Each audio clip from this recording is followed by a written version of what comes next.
France 2.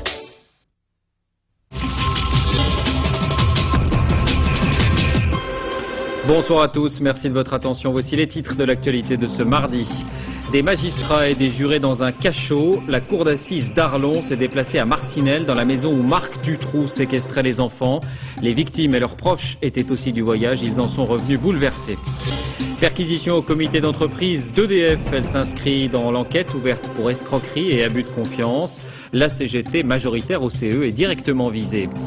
Je souhaite rentrer en France dès que possible. Déclaration de l'imam de Vénissieux, Abdelkader Bouziane, que nous avons retrouvé en Algérie. Il souhaite donc exploiter les décisions de justice en sa faveur.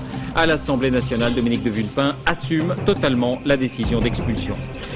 Le grand retour sur la scène internationale du colonel Kadhafi. Il était reçu à Bruxelles aujourd'hui avec les honneurs et en habit traditionnel. Son premier voyage en Occident depuis 15 ans.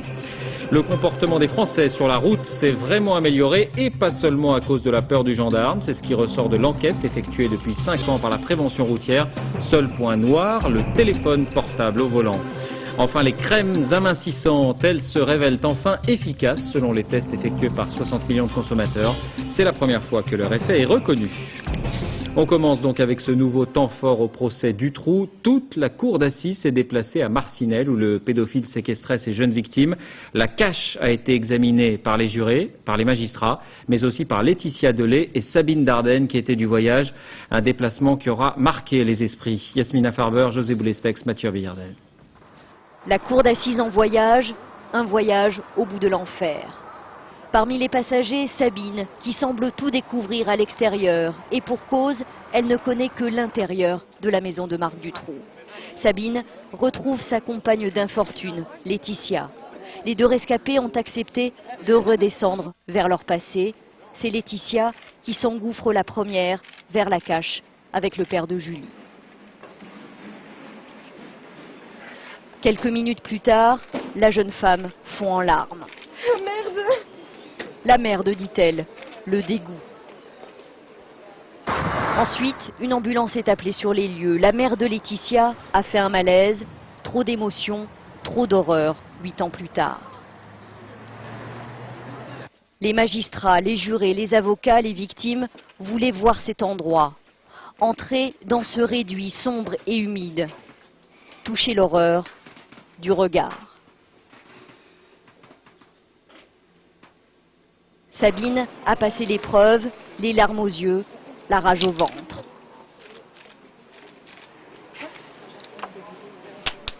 Et tous ces gens qui cohabitaient là dans le mépris, dans l'horreur, vraiment dans le viol, hein, et qui devaient rester là-dedans avec une hygiène épouvantable. La mère d'Anne Marshall, la grand-mère de Julie, les parents des petites filles décédées se serrent les coudes. Et c'est vraiment une cache où on ne met pas les animaux et on a mis là-bas des enfants. Il y a des enfants qui ont trouvé la mort là-bas. À l'exception de Michel Nioul, les accusés sont là aussi. Michel Lelièvre a refusé d'entrer dans la maison. Michel Martin, l'ex-épouse de Marc Dutroux, est descendue dans la cache et a fait un léger malaise. Quant à Marc Dutroux, il a revisité son antre. Les jurés traumatisés n'oublieront pas qu'il qualifiait cet endroit de chef-d'œuvre d'ingéniosité. Et en direct d'Arlon, on retrouve Dominique Verdaillan. Bonsoir Dominique, vous faites partie des quelques journalistes qui ont pu visiter la cache de Dutroux, des journalistes secoués eux aussi. Quels sont les enseignements de cette journée ? Alors écoutez, je crois que c'est la pire des journées pour Marc Dutroux au cours de son procès parce que véritablement tout le monde est sorti de ce voyage au cœur de l'enfer, bouleversé, chaviré. J'ai vu des témoins qui sont ressortis le visage décomposé, j'en ai vu d'autres qui essayaient de reprendre leur respiration tellement ils se sentaient oppressés. Sabine et Laetitia, on vous l'a dit, ont fait preuve d'un courage immense. Sabine est restée de longues minutes seule dans cette cache pendant près d'une minute, elle a pleuré. Lorsqu'elle est sortie, elle a voulu faire face à Marc Dutroux qui allait à son tour dans la cache.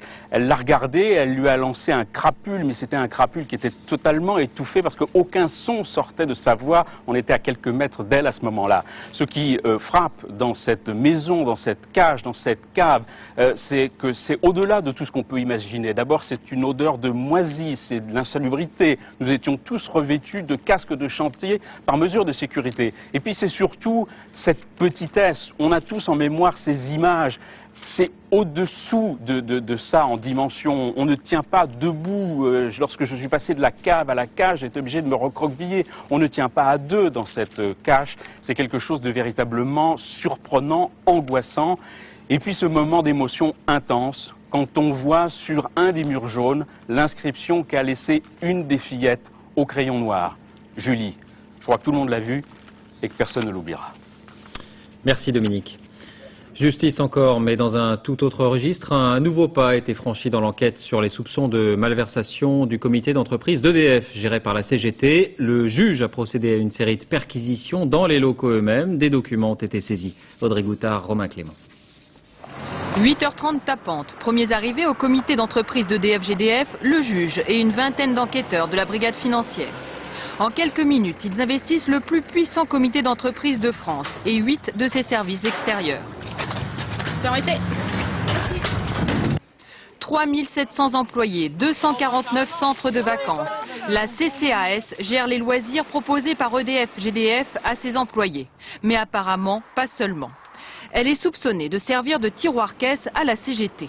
Au cœur des accusations, emploi fictif et surfacturation dénoncés par cet ancien dirigeant, un témoin clé dans le dossier judiciaire. Tel fournisseur, pourquoi l'a-t-on choisi? Il est 30% plus cher que la concurrence. Vous vous retournez vers votre directeur des achats pour dire comment le contrat a été passé. Puis là vous apercevez que vous n'avez pas de directeur des achats, et etc., etc. Directement visée, la CGT. Majoritaire au conseil d'administration, la centrale syndicale est chargée de la gestion d'un budget colossal. EDF-GDF verse 1% de son chiffre d'affaires, près de 400 millions d'euros par an. La CGT aurait-elle utilisé une partie de cet argent à des fins politiques? En pleine renégociation du statut d'EDF, la question est embarrassante. Est-ce qu'aujourd'hui, dans le calendrier de modification du statut des entreprises et un calendrier raccourci dans lequel s'est inscrit Nicolas Sarkozy, est-ce qu'il y a un lien sur l'accélération et surtout sur la médiatisation qui, à notre avis, est poussée par le gouvernement? À Montreuil, les enquêteurs poursuivent leur perquisition. Elle devrait se terminer tard dans la nuit. Toujours à propos de justice, les suites de l'affaire de l'imam de Vénissieux. Nous l'évoquions hier, le tribunal a confirmé la suspension de l'expulsion. Restait à connaître les intentions de l'imam. Eh bien, l'une de nos équipes a retrouvé Abdelkader Bouziane à Alger. Il souhaite revenir en France dès que possible. Jérôme Soulard, Mohand Wanjli, Nassim Boumzar. Après 7 jours passés aux mains des autorités algériennes, Abdelkader Bouziane est un homme libre. L'ex-imam de Vénissieux, expulsé de France le 20 avril dernier, n'a pas perdu son temps. Au consulat, il a demandé un visa pour la France avant de nous confier ce midi par téléphone son désir de retour. J'ai peur et je veux rentrer tout de suite chez mes enfants. Son seul objectif, c'est bien de revenir vite à Vénissieux près des siens. Je respecte la loi. Je peux vous dire franchement que ça fait 23 ans que je suis en France. Mes enfants sont tous français. Je vis en France, je fais ma vie en France, mes enfants vont à l'école. Les accusations du gouvernement français, il les réfute en bloc. Ni terrorisme, ni sympathie pour les islamistes. Les autorités algériennes me connaissent très bien. Même la DST me connaissent très bien que j'étais loin du terrorisme. Jamais. Premièrement, ma religion n'accepte pas le terrorisme, elle est contre le terrorisme. Et deuxièmement, je respecte la loi. J'ai décidé de faire appliquer l'arrêté d'expulsion. Mais à l'Assemblée nationale cet après-midi, le ministre de l'Intérieur a une nouvelle fois assumé pleinement la décision d'expulsion de l'imam. Monsieur Bouziane appartient à une mouvance dont les éléments extrémistes justifient et soutiennent les actions terroristes. Il est actif sur notre territoire, il entretient des relations avec des groupes dont les intentions terroristes sont indiscutables. Pour obtenir une expulsion définitive, Dominique de Villepin a donc annoncé un pourvoi en cassation devant le Conseil d'État. L'ex-imam de Vénissieux devra donc attendre encore en Algérie l'obtention d'un éventuel visa pour la France. L'Assemblée nationale qui a été le théâtre d'un nouvel incident entre Nicolas Sarkozy et le groupe socialiste. Interrogé sur les gels de crédit, le ministre des Finances est sorti de ses gonds. Henri Emmanuelli a même élevé une protestation publique. Il accuse Nicolas Sarkozy de l'avoir menacé. Alix Bouillaguet, Hugues Buchard. 15h20 cet après-midi, Interpellé sur le budget, Nicolas Sarkozy répond à un député socialiste, le ton monte très vite. Vous êtes responsable du fait que la France connaît plus de chômeurs que tous les autres pays au monde. Et j'étais à Washington avec le ministre socialiste des Finances anglais et il n'a pas eu de mots assez durs. Finalement, il vaut mieux être socialiste en Angleterre qu'en France. Chahut sur les bancs de la gauche, le ministre de l'économie et des finances rejoint sa place sous les colibets. Il se serait alors retourné vers le socialiste Henri Emmanuelli et lui aurait dit « Fais gaffe, fais bien attention à toi ». Monsieur Emmanuelli, montrez l'exemple et asseyez-vous.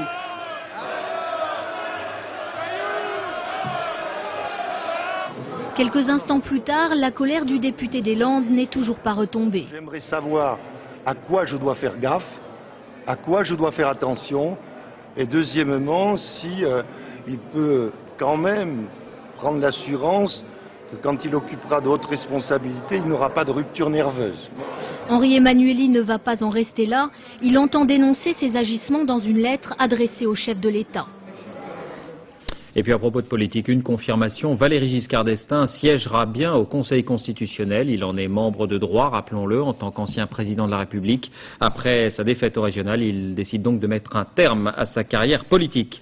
À l'étranger, l'Union européenne met les petits plats dans les grands pour accueillir le colonel Kadhafi, reçu aujourd'hui à Bruxelles. Première visite en Occident depuis 15 ans. Le numéro 1 libyen, de retour en grâce, est arrivé en habit traditionnel. Il a aussi fait installer sa tente à Bruxelles. Christian Marimono. Tapis rouge pour le dirigeant libyen Mouammar Kadhafi, invité par la Commission européenne. Une visite sous haute tension, comme a pu le constater un supporter à ses dépens. À l'extérieur, un accueil à l'africaine, mais pas toujours spontané. À quelques centaines de mètres, des opposants très en colère. Pour se protéger de tout ce tumulte, Kadhafi a installé sa tente de bédouin dans un parc de Bruxelles. Autre originalité, une conférence de presse sous haute surveillance avec des policières libyennes très peu souriantes. En revanche, Kadhafi, charmeur, a salué son hôte par un vibrant « mon frère » prodigue, et d'ajouter « Je lance un appel à la Chine et aux États-Unis, faites comme nous, détruisez vos armes de destruction massive ». Ce bref séjour en Europe ne peut qu'accélérer la levée de l'isolement international de la Libye. Depuis qu'elle a reconnu sa responsabilité dans 2 attentats contre un Boeing et un DC-10 et accepté l'indemnisation des victimes. Le colonel Kadhafi a pris un virage à 180 degrés. Oubliez le passé, parlons de l'avenir, c'est-à-dire de la paix. Et de tendre la main à l'Europe en leur disant profitez de la manne pétrolière car nous sommes très riches avec notre sous-sol et venez installer vos entreprises. En somme, il souhaite que la Libye soit la tête de pont entre l'Afrique et l'Europe. On l'a appris il y a moins d'une heure, plusieurs explosions ont été entendues ce soir en Syrie, à Damas, dans le quartier où se trouvent les ambassades occidentales. Des sirènes ont également été entendues. Pas plus de précision pour l'instant, mais des témoins signalent également des tirs nourris et le quartier a été bouclé, semble-t-il, par les forces de l'ordre. Nous y reviendrons bien sûr dans le courant de ce journal. Tout près de là, c'est la Jordanie qui affirme avoir déjoué un gigantesque attentat. Selon les autorités jordaniennes, il s'agissait même d'un attentat chimique aux pesticides, un attentat préparé par Al-Qaïda et qui aurait pu faire des dizaines de milliers de victimes. Plusieurs hommes ont été arrêtés et la télévision a interrompu ses programmes hier soir. Amaury Guibert. Des bidons, des fioles par centaines, 20 tonnes d'explosifs selon la télévision d'État jordanienne qui a consacré une émission spéciale au démantèlement de la cellule terroriste. Un démantèlement qui date du mois de mars et qui est finalement très médiatisé avec les photos des membres du commando. Voici leur chef présumé. Visiblement éprouvé par son interrogatoire, l'homme livre devant les caméras des aveux d'une sincérité étonnante. J'ai commencé à chercher de quoi faire des explosifs auprès d'entreprises qui vendent des produits chimiques.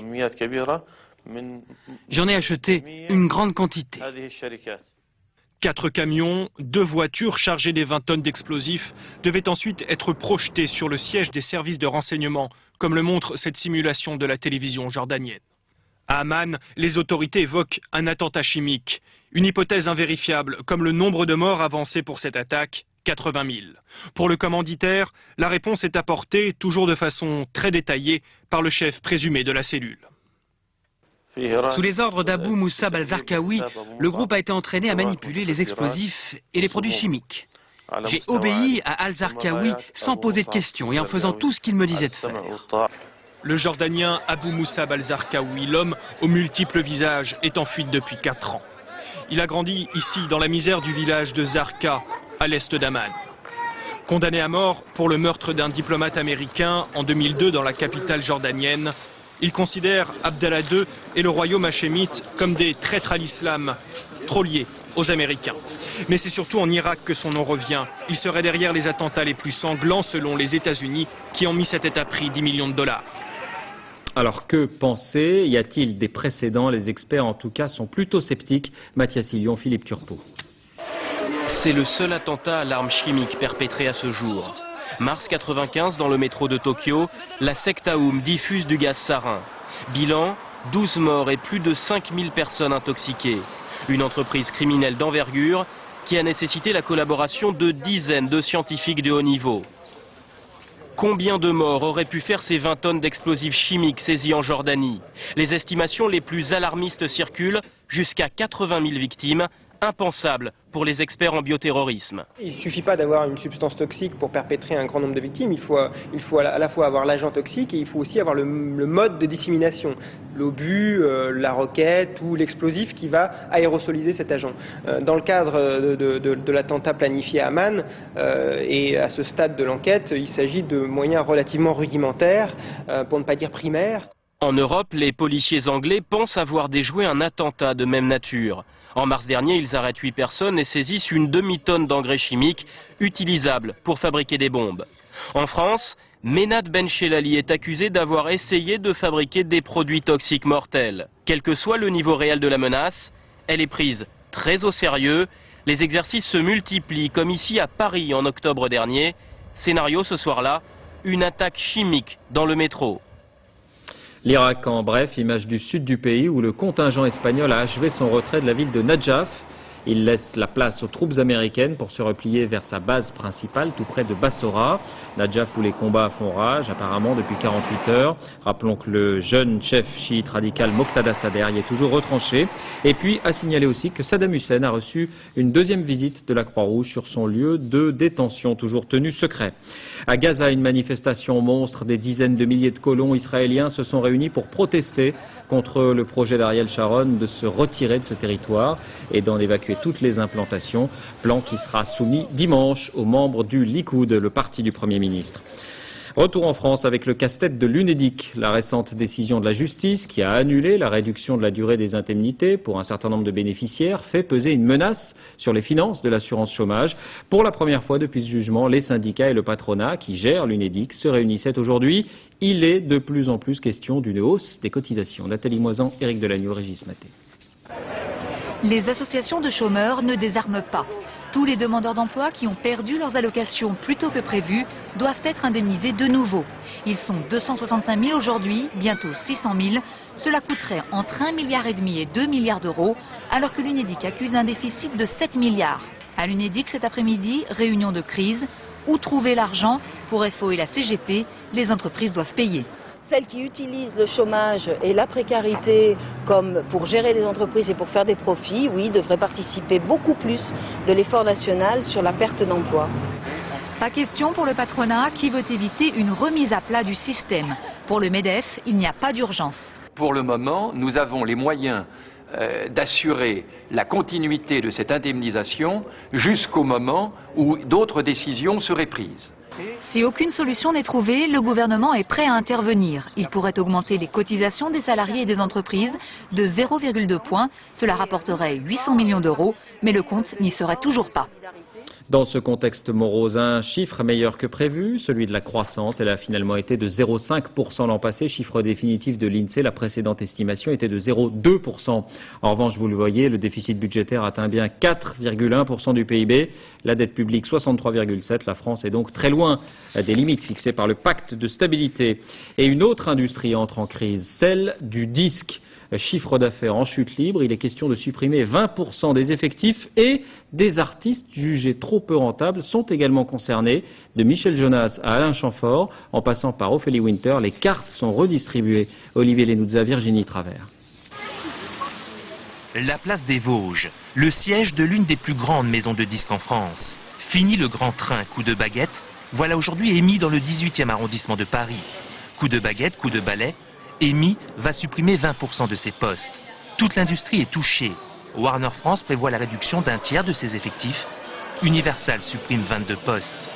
Les syndicats accusent les 5 plus grosses maisons de disques, les majors, de ne pas avoir anticipé la vague Internet. Le net, ça fait longtemps qu'il existe maintenant, et le téléchargement, c'est quelque chose qui était attendu depuis longtemps également. Donc les majors, effectivement, tant que le profit était là, ne se posaient pas trop la question d'anticiper sur ces nouveaux modes de consommation, et aujourd'hui on se retrouve face au mur. Même les artistes ne sont pas épargnés. Selon les représentants du personnel, EMI est sur le point de rendre leur contrat à 30% de ses artistes.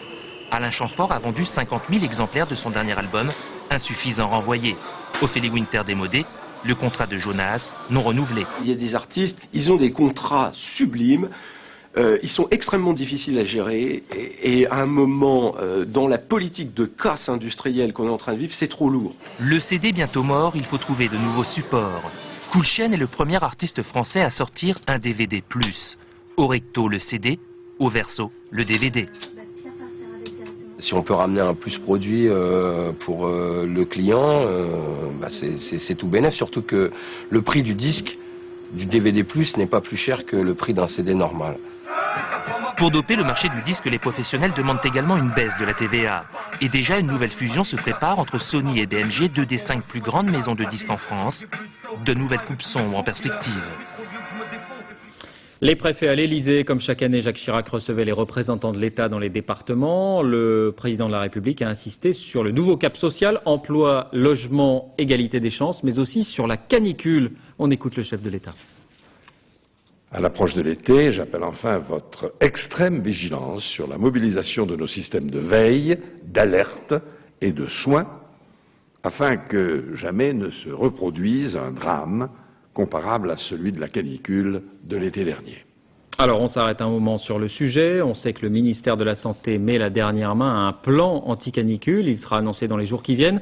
Mais d'ores et déjà, des voix s'élèvent contre l'inertie de l'administration. Hôpitaux, maisons de retraite, personnes isolées. Nous avons voulu savoir ce qui avait vraiment changé depuis l'été dernier. Enquête Sophie Rodier, Bernie Mériot avec notre service santé. Bien voilà, les ventilateurs que nous avions commandés l'été dernier, qui sont arrivés donc après la canicule, qui sont encore dans leurs emballages d'origine, comme vous pouvez le voir. Pour la directrice de cette maison de retraite, pas question de revivre le cauchemar de l'été dernier. Ils attendent la prochaine canicule. L'année dernière, dans la salle à manger, la température était insupportable. Un souvenir traumatisant, cet homme, victime d'un malaise, a échappé au pire. Je me suis réveillé, j'étais dans un lit, j'étais recouvert de serviettes éponges mouillées. Et on venait à partir de là, j'ai commencé à reprendre un peu mes esprits. À 2 mois de l'été, moins d'un quart des maisons de retraite sont climatisées. Ici, les locaux seront aménagés à temps. La salle à manger sera équipée d'un système de rafraîchissement. Coût des travaux, 15 000 € qu'il a fallu avancer, mais la climatisation ne fait pas tout. La salle climatisée, c'est bien, ça protégera beaucoup de gens, mais ça ne donnera pas à boire aux résidents et c'est de ça dont ils ont besoin. Donc il nous faudra malgré tout des bras pour les hydrater. Des médecins débordés, des urgences complètement saturées, 15 000 morts au total, un enfer que l'on ne veut pas revivre non plus à l'hôpital. C'est ce médecin qui avait donné l'alarme l'année dernière. Aujourd'hui, à l'approche de l'été, il est de nouveau inquiet. Par rapport au rapport de la commission d'enquête parlementaire qui demandait une cohésion de l'ensemble des systèmes de l'État, aussi bien sanitaires que sociaux, pour l'instant, il semblerait qu'on n'ait rien compris puisque chacun peut faire ce qu'il veut dans son coin. Pour l'instant, très peu d'hôpitaux sont dotés d'une climatisation. Aux urgences de l'hôpital Beaujon, on a pris de l'avance. Eh bien, l'année dernière, dans ce couloir où vous vous trouvez, dans celui qui continue, donc vous voyez les différentes bouches d'aération, de climatisation qui se suivent, entre les spots lumineux, il faisait 43 degrés. Grâce à ce qui est installé, on ne dépassera pas 25 à 30 degrés. Mais l'été, ce n'est pas seulement la chaleur qu'il faut gérer, ce sont aussi les congés des personnels et les fermetures de lits. Ça m'étonnerait que quelqu'un puisse vous faire la réponse, tout va très bien et tout est prévu. Sûrement pas. Le gouvernement doit annoncer son plan canicule lundi prochain. Une annonce jugée un peu tardive, au point que les pompes funèbres envisagent le pire et s'y préparent déjà. On a accru notre stock, qu'on a multiplié par 3 dès à présent. On a pris des dispositions concernant le personnel pour être en mesure de rapatrier le personnel de toute urgence si on connaissait une crise comparable à celle de l'année dernière. Et ce qui a manqué, surtout l'année dernière, c'est la coordination entre les services et un système d'alerte efficace. Pour y remédier, il reste 2 mois. Un mot du mariage homosexuel. Vous savez que le maire de Bègles, Noël Mamère, a indiqué qu'il était prêt à célébrer une telle union dans sa commune au début du mois de juin. Eh bien, réponse aujourd'hui du garde des Sceaux, ce mariage sera nul car il est contraire à l'état de droit. C'est ce qu'indique Dominique Perben. La route maintenant et le changement des comportements, je vous le disais, mais d'abord ce contre-exemple, si l'on peut dire. Un homme a été contrôlé à 214 km/h dans le tunnel du Mont Blanc, où la vitesse est limitée à 70. Il s'agit en fait d'un diplomate du Qatar en poste à Paris. Son immunité diplomatique pourrait être levée pour permettre les poursuites, sauf s'il était rappelé dans son pays. Les Français, en tout cas, ne sont plus tout à fait les mêmes au volant de leur voiture. Vitesse, alcool, ceinture, la prudence gagne. Et pas seulement en raison de la peur des sanctions, ils sont nombreux à parler d'une prise de conscience. C'est ce qu'indique la grande enquête menée par la prévention routière. Diego Garcia, Philippe Mugin. Isabelle est une jeune femme moderne à l'image des conducteurs de 2004. Elle, qui se déplace surtout en voiture, n'a plus le même comportement au volant depuis quelques mois. Ce que j'ai changé, la surveillance de la vitesse pour les radars et même sur les routes, même si j'ai jamais été une folle du volant. Comme elle, en 5 ans, près de 70% des conducteurs ont réduit leur vitesse sur autoroute. Sur les autres axes, c'est pratiquement la même chose. Et cette évolution a une cause principale, les radars automatiques. Je vais moins vite, oui. Et pourquoi allez-vous moins vite? Parce qu'il y a des radars partout.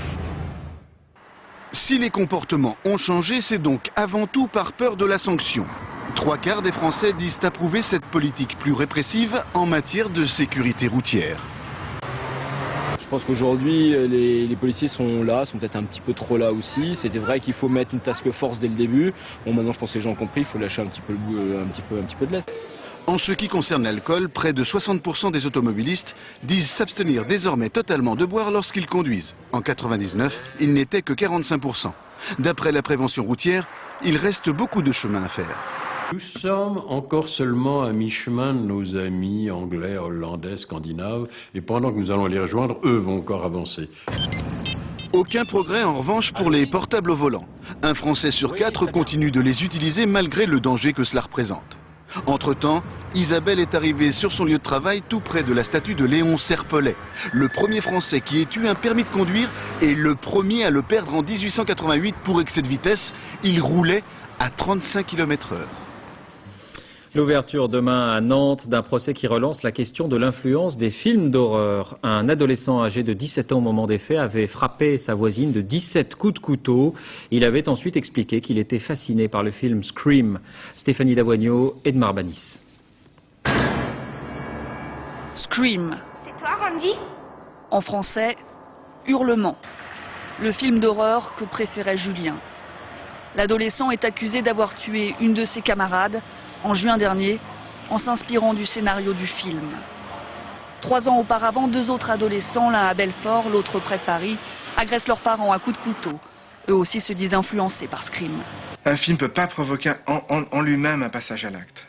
Je crois que c'est une somme et une conjonction de divers éléments, dont la pathologie ou la fragilité extrême d'un adolescent, le fait qu'il ait vu non pas un film, mais plusieurs films, et pas un traumatisme, mais plusieurs traumatismes, qui fait que, au bout d'un moment, la sommation de tout ça entraîne un passage à l'acte, oui, ça oui. Des films d'horreur conçus pour attirer les adolescents dans les salles et dans les vidéoclubs. Il y a Battle Royale, qui est un film japonais relativement violent, mais qui est justement placé haut pour pas qu'il soit accessible à tout le monde. Mince précaution pour des films parfois interdits en salle aux plus jeunes.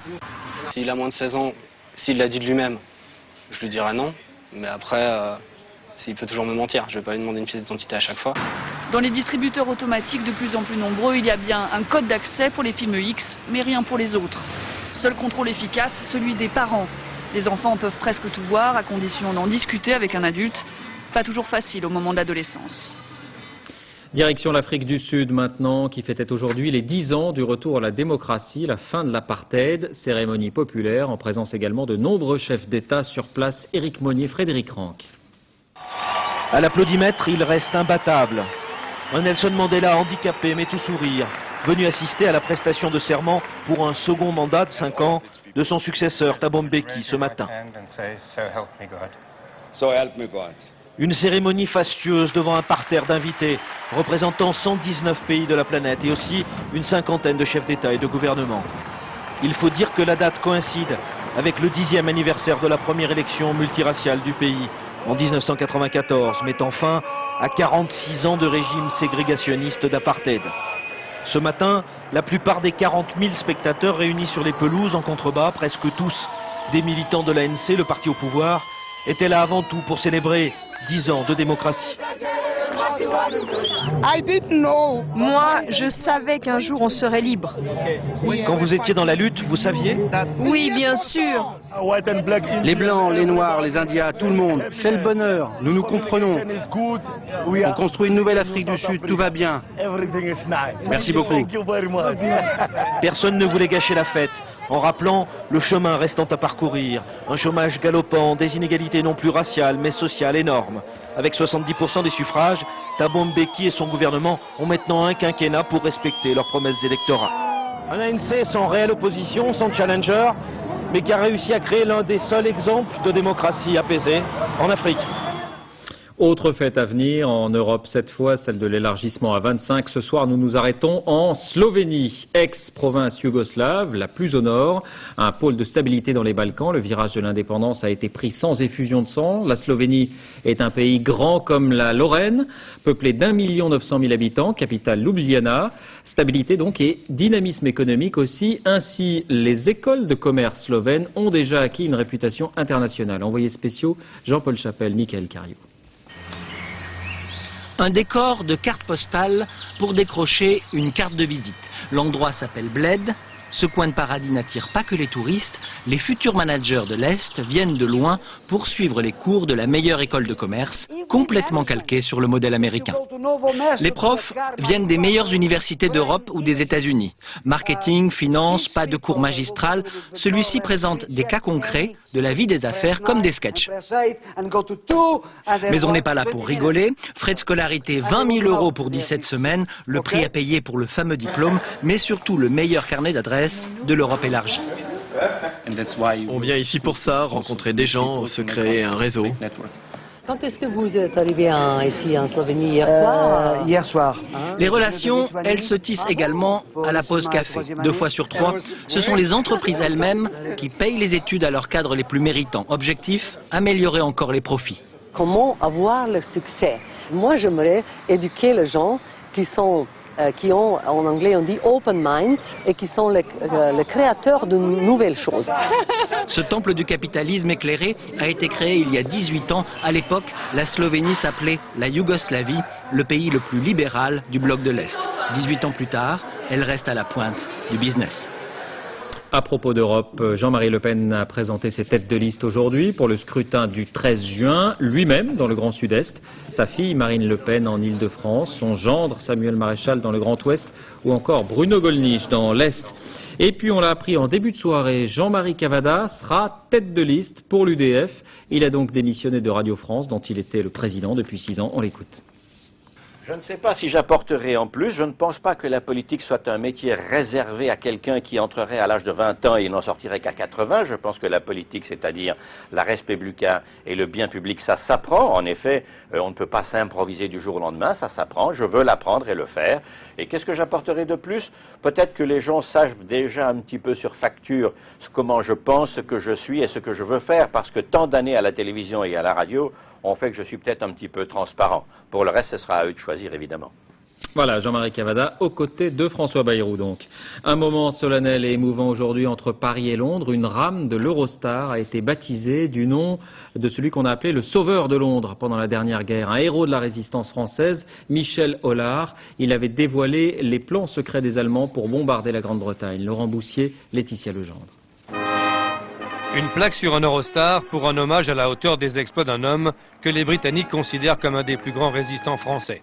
Michel Hollard, l'homme qui, à la tête d'un réseau de renseignement, a transmis au service anglais les plans et les sites des rampes de lancement des bombes volantes V1. Le fait qu'il ait découvert les V1 n'est pas un hasard. C'est parce que après avoir eu des agents qui avaient couvert le mur de l'Atlantique, eh bien, quand ils ont commencé à avoir des travaux très lourds à 30 km à l'intérieur des côtes, il l'a su aussi bien. Par conséquent, il les a repérés, indiqués, bombardés. Ancêtres des missiles et armes secrètes d'Hitler, les V1 devaient écraser sous un déluge de feu Londres et les ports du sud de l'Angleterre où se préparait le débarquement allié. Grâce aux renseignements fournis par Michel Hollard, la Royal Air Force détruira une à une les 104 rampes de lancement construites par les Allemands dans la Somme, le Pas-de-Calais et la Manche. Il s'enfilait partout, avec un culot monstre. Il était déguisé en ouvrier, il est allé avec une brouette, etc. Il était modeste et c'est grâce à sa modestie qu'il a réussi, parce qu'il passait comme une savonnette entre les mains des Allemands. Entre les mains des Allemands, oui. Les Allemands l'ont poursuivi pendant 2 ans et pendant 2 ans, ils n'ont pas réussi à mettre la main sur lui. Décédé en 1993, le colonel Hollard avait été décoré juste après la guerre de la DSO, la Distinguished Service Order, la médaille la plus prestigieuse du Royaume-Uni. Depuis 50 ans, le nom de Michel Hollard était pratiquement inconnu en France, mais inscrit dans tous les manuels d'histoire et les livres scolaires en Grande-Bretagne. En baptisant un Eurostar du nom de l'homme qui a sauvé Londres, cette injustice est en partie réparée. Santé avec cette enquête sur les crèmes amincissantes. Elles se révèlent enfin efficaces selon les tests effectués par 60 millions de consommateurs. C'est la première fois que leur effet est reconnu ainsi. Frédéric Monteil, Carole Gréco. Avoir un corps de rêve, une silhouette de mannequin, sans cellulite, toutes les crèmes amincissantes vous le promettent. Certaines marchent plus que d'autres, mais globalement, elles ont bien un impact sur votre peau. C'est ce qu'affirment 60 millions de consommateurs. Après 12 ans de tests, enfin des résultats positifs. Au maximum, en un mois, vous pouvez perdre jusqu'à 2 cm de tour de cuisse. C'est pas un moyen pour maigrir. Il faut bien voir que c'est des produits qui sont dits amincissants. Ça fait perdre des centimètres, ça ne fait pas perdre des kilos. En fait, sous la peau se cachent de nombreuses cellules de graisse. Lorsque vous appliquez une crème amincissante, certaines molécules comme la caféine vont permettre aux cellules graisseuses de se vider dans le sang. La peau se retend, mais vous n'avez pas perdu un gramme. De ce fait-là, on s'aperçoit que cette cellule qu'on a cru tout bêtement être juste une cellule de stockage des graisses était en fait une cellule beaucoup plus intelligente que ça, une cellule qui était capable aussi de reverser les graisses quand l'organisme en avait besoin.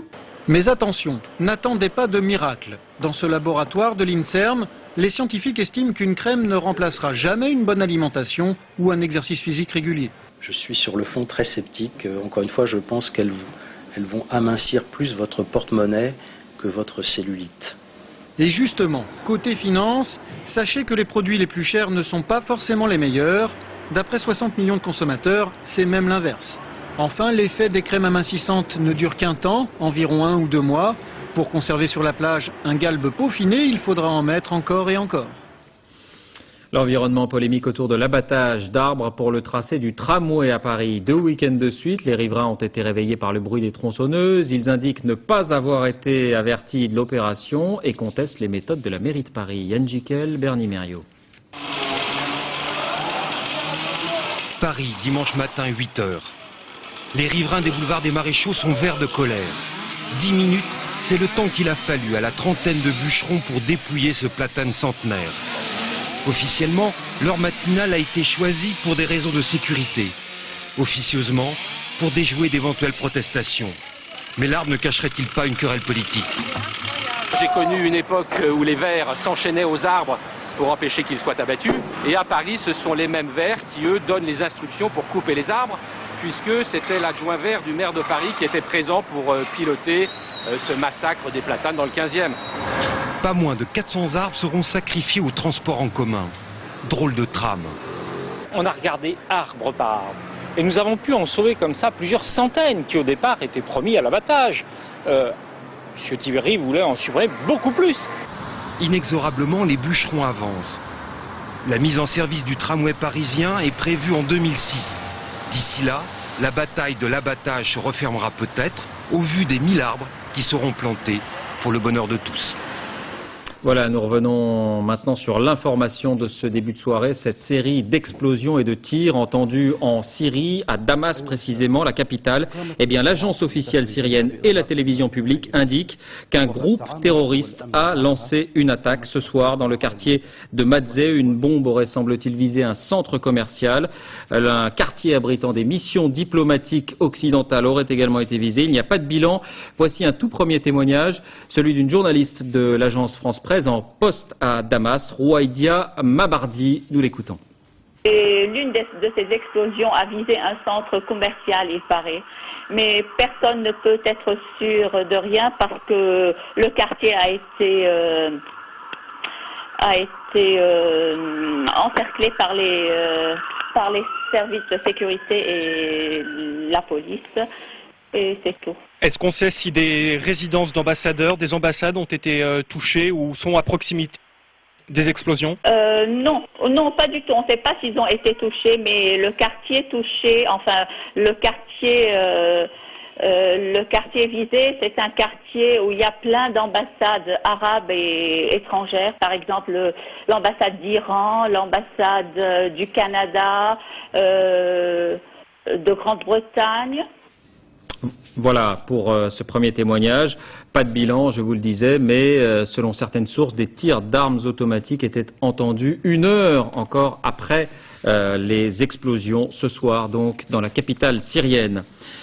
En bref, la mort d'Hubert Selby, l'écrivain américain, était connu notamment pour son livre Exit to Brooklyn, écrit dans les années 60. Il avait 75 ans.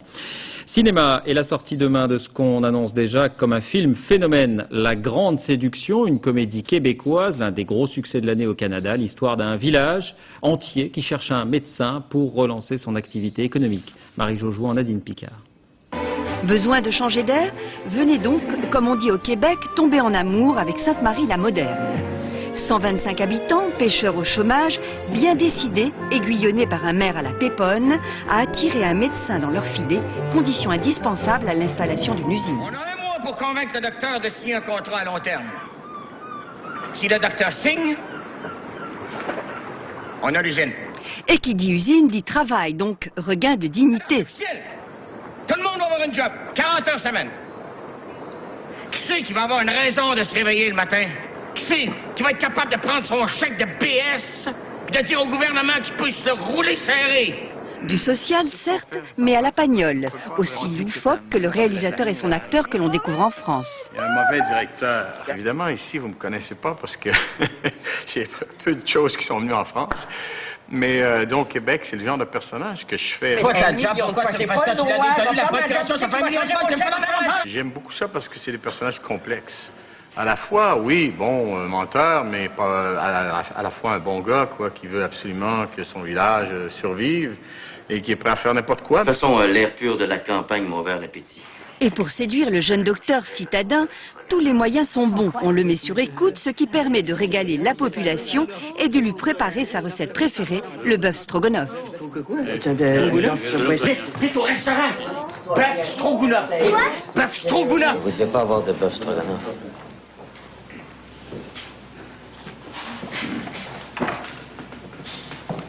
Pour moi, c'était pas si important que les gens rient. C'était important que les gens tombent en amour avec les personnages.